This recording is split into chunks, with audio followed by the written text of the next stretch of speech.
All right, to kick off our discussion here of the creative arts, Chris Beachum, you turned out to be the superstar of the night when, from the podium, Neil Patrick Harris thanked you specifically in the envelope for getting him that win. Take us back. Explain how you discovered that Neil Patrick Harris wasn't listed as a nominee in special class.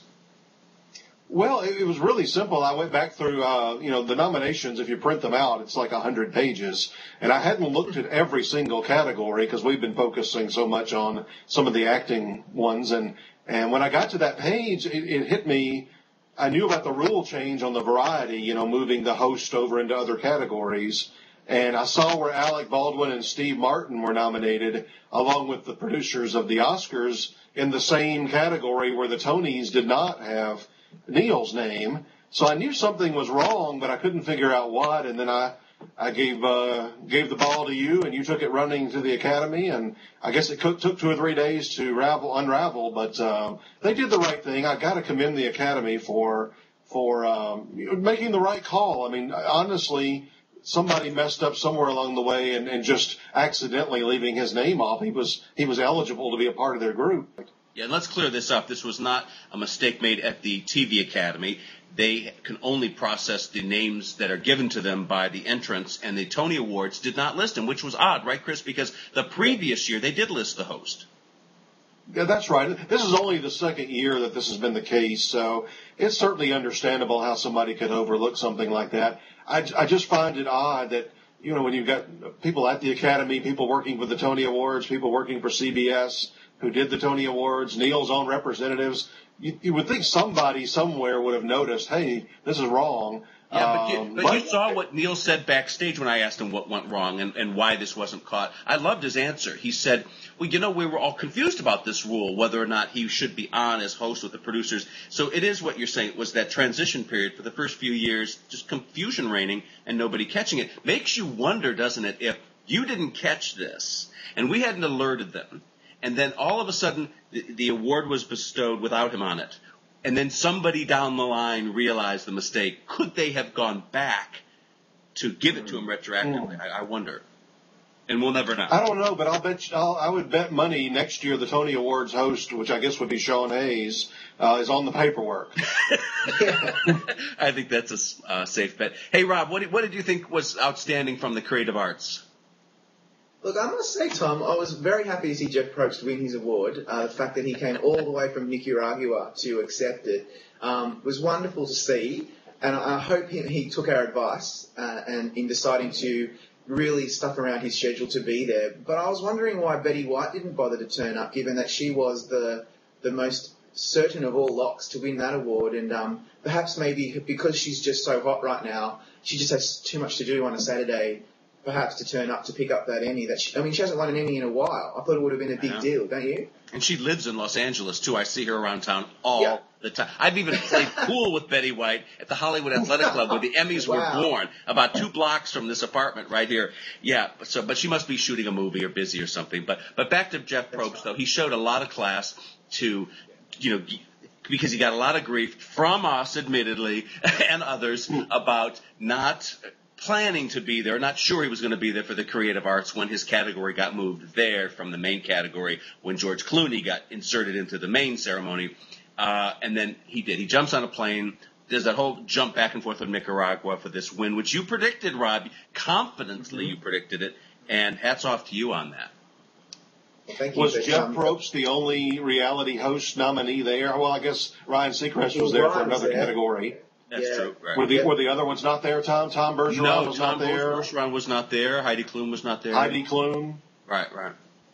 Well, they must have been listening because it would have been a big waste of time. So perhaps that's Well, I'm sad that Betty couldn't make it. I'm sure she had a good reason. She's been nominated a lot in the past, 15 years, and every year that she's been up for a guest actress, she has always showed up. I've always noticed her at the ceremony or presenting or in the pictures or whatever. So she and Neil and John Lithgow and Ann Margaret will all be invited to present at next week's ceremony, and I hope they'll all be able to make it there.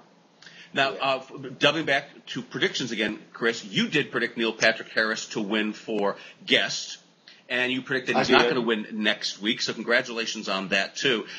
Let's talk about the really big surprise none of us saw coming, which was, going back to Ryan Seacrest here for a minute, him and his Jamie Oliver's Food Revolution, which he produced, beating Kathy Griffin's My Life on the D-List for Best Reality Program. None of us saw that coming because Kathy, as we know, submitted the episode of D-List where she takes GLBT students to, what was it? They were kids that she took to some event. And it was a real heart-tugging episode. And to lose to Jamie Oliver's Food Revolution and all the ironies that introduces was quite a surprise. What else? Yeah, I thought he had a good shot, actually. Kathy's won a couple of Emmys, and the Jamie Oliver show that he put together really had a lot of elements that Emmy voters like too. I mean, it does have that snob appeal of sort of a charitable work, a charitable enterprise of getting the whole country eating better.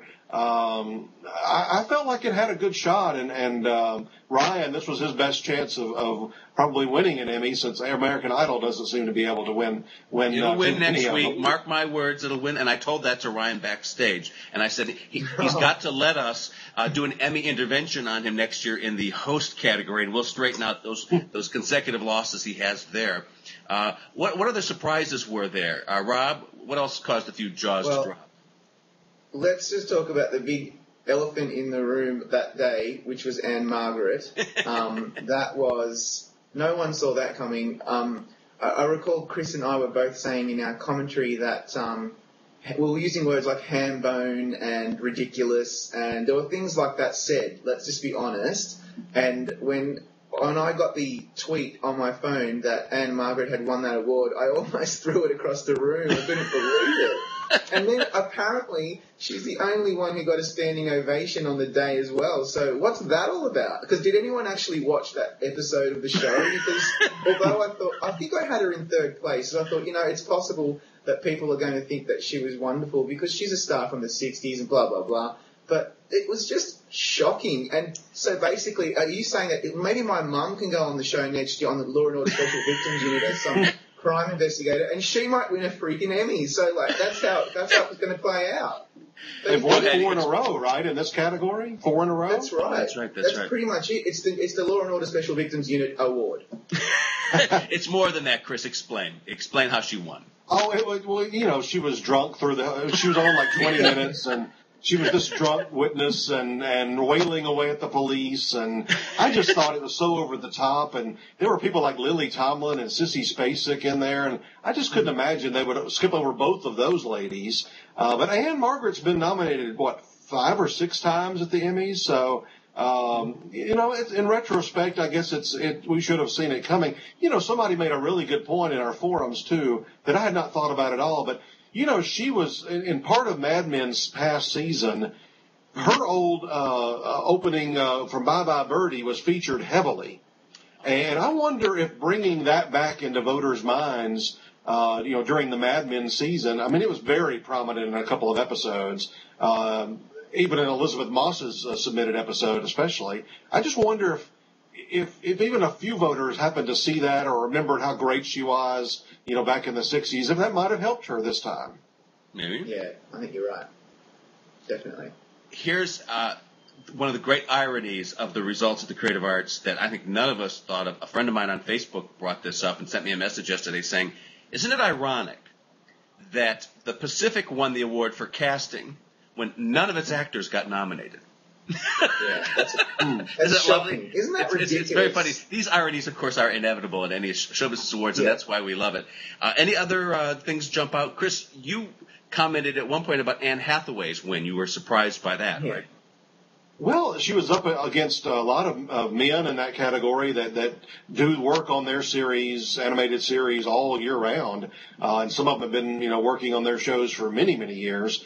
It just seemed odd that she probably worked maybe one day on The Simpsons, and has now, got an Emmy Award to show for it. And poor Harry Shearer wasn't even nominated again, and he's been working in television for 50 years.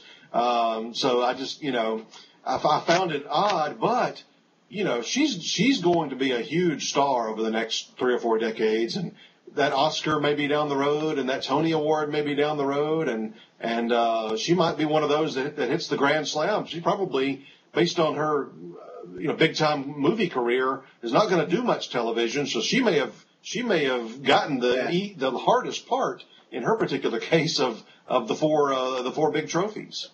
Yeah, she's on her way to the EGOT, which is really good. She did one day, and she's got her E, and now she's just got to get that. She might get an Oscar next year for whatever she's in, and then she's just got to get the OT or the GT. It's not hard. She's really on her way. Good on her. That's fantastic. May I just quickly say, Tom, that The Wire, the best series ever made in American history, 0 Emmys, flash forward 1. And that's fantastic. That's really, really good on you, Emmys. Really good work. Fantastic work. Well, The Wire, let's point out, too, didn't win any TV Critics Awards either until the end when they gave it this kind of goodbye kiss. Correct. So the Emmys are not alone in ignoring that. No. The irony, of course, is that the TV critics of America went through belly aches, screaming at the Emmys and mocking the Emmys for not doing what they weren't doing either. So I'm standing up for the Emmys on that one. Besides, I never got The Wire. I don't know what all of you super fanboys like about it, but that's just me. No, it's just cool to love it. Tom, speaking of irony, John Lithgow, the Showtime people could not have worked harder for him to get him that Emmy Award last night, as well as the writers and producers and actors on Dexter. And he totally did not mean to do it, but you called him out on it backstage. He accidentally thanks HBO instead of Showtime. I know, and he didn't believe me. That he kept thinking I was ribbing him. It was, if you could watch the video, you feel bad for him because at first it registers that he did it, then he thinks he's being joshed and went back and forth. I kind of felt terrible for him. And at the end, when all the discussion with the reporters was done, he goes, "I didn't really do that, did I?" Yeah. That's a shame. What else? Any final thoughts on the creative arts? I think they've really spread out the awards. Well, the most any regular series got, I think, was 3, which was that Modern Family, and a whole bunch of series got 2. So in terms of making predictions for next weekend, I don't know if it helps us a whole lot, other than the fact that I think that Modern Family casting Emmy last night might tell a little bit even more about maybe the direction that comedy series Emmy is going next week. And I also found it surprising that 30 Rock, which has dominated for 3 years in a row now, didn't get anything last night. Mm-hmm. That's right. And same for the Daily Show. The writing Emmy went to the Colbert Report, so not even Team Coco could win that one. So that might be ominous for this coming weekend. Let's see. Let's hope so. Maybe. It wasn't ominous in the past, though. He did win once before for writing, and then didn't win for series, of course. But I think the whole Daily Show juggernaut is about to end, as well as the Amazing Race juggernaut next weekend. We'll talk about that. What do you think is going to beat the Daily Show? I don't know. Anything can beat it. We've got Colbert's Iraq show up against there. We've got the Conan O'Brien factor with all of that. And Conan's group submitted their finale, so that's certainly going to be an interesting episode for the voters to watch. I personally got for the first time in how many years in a row has Daily Show won? 7? 7 or 8? Yes, 7. I think that Betty White episode of Saturday Night Live is going to put them over the top. They won directing last night.